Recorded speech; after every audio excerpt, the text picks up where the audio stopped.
नमस्कार मित्रों, सुप्रभात। मैं डॉक्टर सचिन जत्तावर हमेशा की तरह आपके समक्ष कोई ना कोई नया विषय लेकर आता हूँ। इन वीडियोस को आप ज़्यादा से ज़्यादा देखते हैं, लाइक करते हैं, शेयर करते हैं, तो कहीं ना कहीं मेरा उत्साह बढ़ जाता है। मुझे लगता है कि अगले हफ्ते कोई ना कोई नया विषय लेकर आना है, जिससे मेरे दर्शक इन बातों से प्रमोदित हो। ज़्यादा से ज़्यादा इन वीडियोस को लाइक करें और शेयर करें। इन वीडियोस का लक्ष्य आप जानते ही हैं कि गैर व्यावसायिक है। यहाँ जो हम बातें करते हैं, ये बातें क्लिनिक के दायरे के संकीर्ण दायरे के बाहर होती हैं।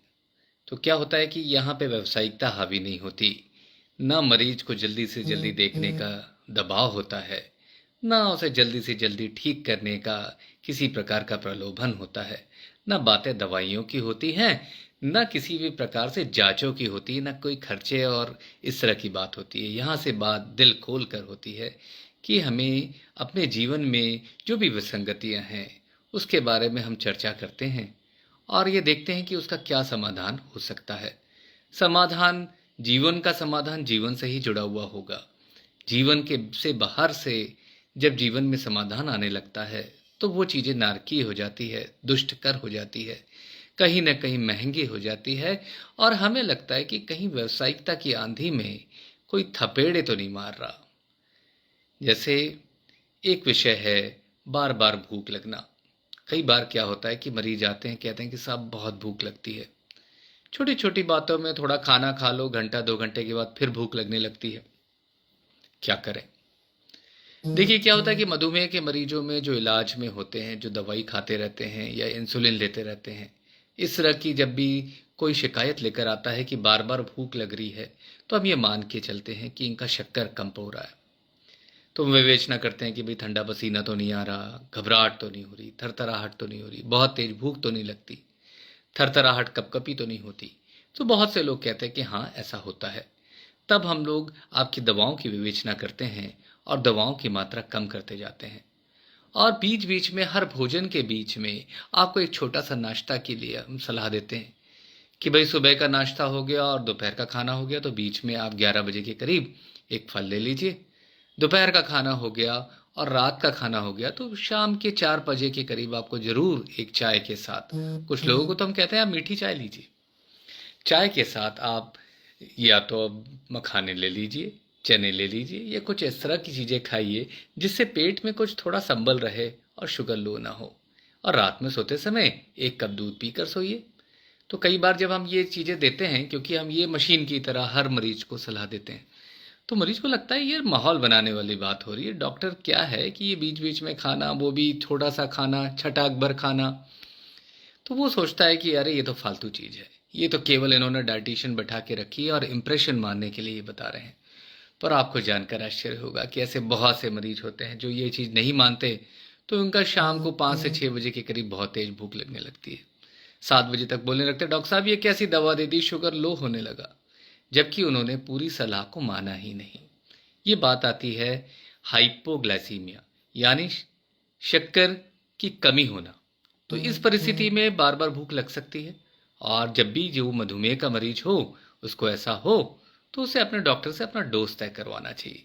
अब मुझे मधुमेह नहीं है, पर मैं मोटा हो रहा हूँ, गर्दनें काली हैं, एक्यांथोसिस है, और मैं जब भोजन लेता हूँ, मान लीजिए मैंने 1 बजे दोपहर को भोजन लिया, तो 4 से 5 बजे के करीब अचानक से थरथराहट, कपकपी, बहुत तेज भूख लगना, पसीना पसीना हो जाना, ऐसा होता है। थोड़ा चिड़चिड़ापन भी होता है, कुछ खाता हूँ ठीक हो जाता है। तो डॉक्टर साहब ये क्या है? ये इसको कहते हैं रिएक्टिव हाइपोग्लाइसीमिया। शुरुआती दौर के डायबिटिक पेशेंट्स में जब इंसुलिन की मात्रा ज़्यादा होती है, क्योंकि आप जानते हैं कि डायबिटीज़ की शुरुआत ही इंसुलिन रेजिस्टेंस से होती है, टाइप 2 डायबिटीज़। तो जो इस मधुमेह की शुरुआत ही के दौर होती है, तब वहाँ पे शुगर बढ़ता नहीं है, पर आपके शरीर में इंसुलिन सामान्य से ज़्यादा होता है। तो जैसे ही पेट खाली होता है, ये इंसुलिन अपना असर दिखाने लगता है और शक्कर नीचे आने लगती है। तो शक्कर नीचे आएगी तो क्या होगा? ठंडा पसीना होगा, घबराहट होगी, थरथराहट होगी, कपकपी लगेगी। तो ये रिएक्टिव हाइपोग्लाइसेमिया के भी मेरे पास बहुत मरीज आते रहते हैं। और आपको जानकर आश्चर्य होगा, एक छोटी सी गोली और चमत्कार, जीवन शैली में ये परिवर्तन करते हैं तो ये चीज़ हमेशा होना बंद हो जाता है और डायबिटीज़ होने से भी बच जाते हैं। पर अब ये तो बीमारी वाली बातें हो गई, पर फिर भी बहुत से हमारे ऐसे मरीज हैं जिनको भूख लगती रहती है और वो कुछ खाते रहते हैं, वजन बढ़ने लगता है। डॉक्टर साहब करें क्या? भूख तो बहुत लगती है, आए दिन हमें कुछ ना कुछ खाना ही पड़ता है दिन भर में, तो फिर वजन कैसे नियंत्रित रहे? तो ये क्या मसला है? देखिए, ऐसा है कि भूख का भी जो मामला है वो आपका जो दिमाग का एक पोर्शन होता है जिसको हम कहते हैं हाइपोथैलेमस, तो वहाँ पे कुछ खास उसके न्यूक्लियस होते हैं, वहाँ पे ही भूख नियंत्रित होती है। तो hypothalamic pituitary thyroid axis, adrenal axis, ये सारी जो हार्मोनल एक्सिसेस हैं, ये भी कहीं ना कहीं इसको प्रभावित करती है। पेट का एक हार्मोन होता है ग्रेलिन, तो ये जब सही मात्रा में स्टिमुलेट होता है तो कहीं ना कहीं ये भूख को बढ़ाता है। तो ये जो ग्रेलिन है ये आपके पेट की थैली से निकलता है, और इस ग्रेलिन का एक काउंटर हार्मोन है लेप्टिन। लेप्टिन जब उत्सर्जित होता है तो दिमाग को बताता है कि हाँ भाई, अब संतुष्टि हो गई, अब भूख कम करो। ग्रेलिन भूख बढ़ाता है, लेप्टिन भूख कम करता है। पर क्या होता है कि मोटापे में और जहाँ शुरुआती दौर की मधुमेह होने वाली ये मेटाबॉलिक बीमारियां हैं, वहाँ पे लेप्टिन रेजिस्टेंस हो जाता है। तो दिमाग को पता ही नहीं चलता कि अब संतोष का समय आ गया है, अब संतोष कर लेते हैं। तो भूख का दौरा चलता ही रहता है, लेप्टिन ग्रेलिन बढ़ता जाता है, लेप्टिन का रेजिस्टेंस बढ़ता जाता है, और आपकी भूख बढ़ती जाती है और आप कुछ ना कुछ खाते रहते हो। तो ये भी परिस्थिति है।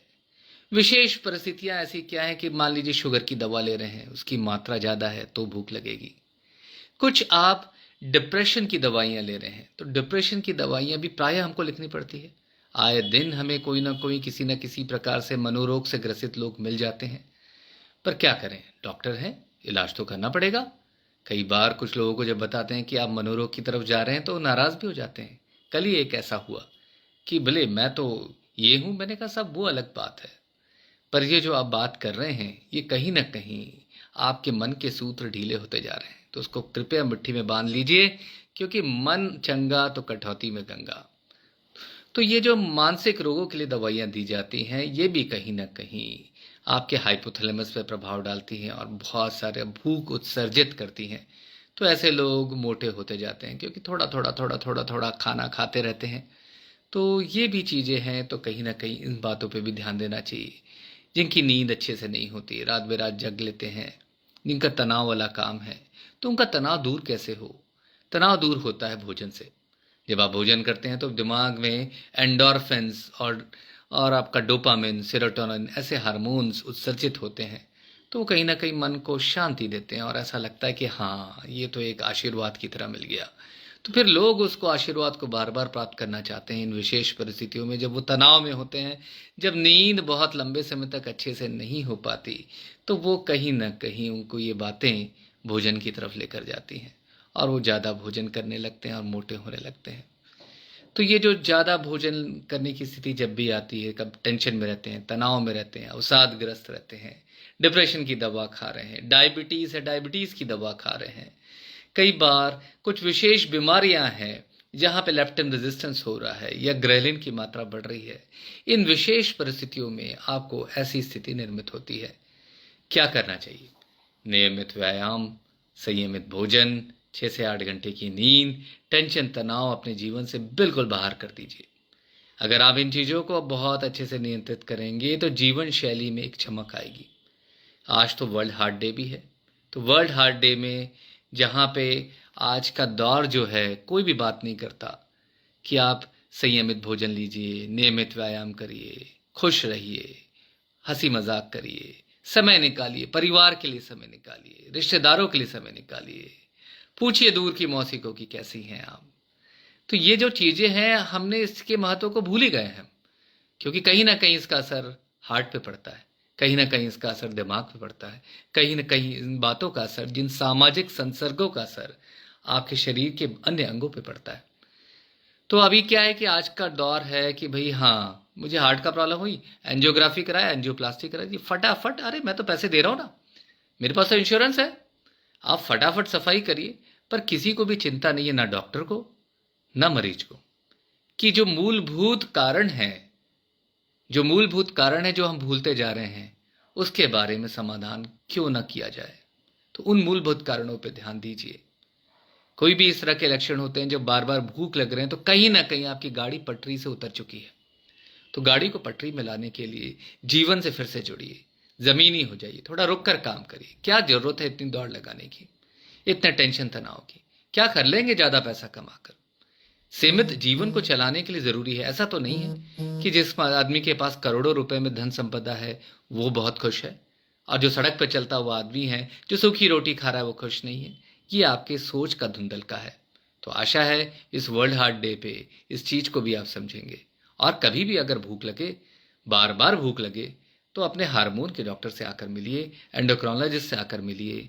ये जीवन से जुड़े हुए डॉक्टर हैं। ये न नली डालते हैं, न बाकी से कोई ऐसे काम करते हैं।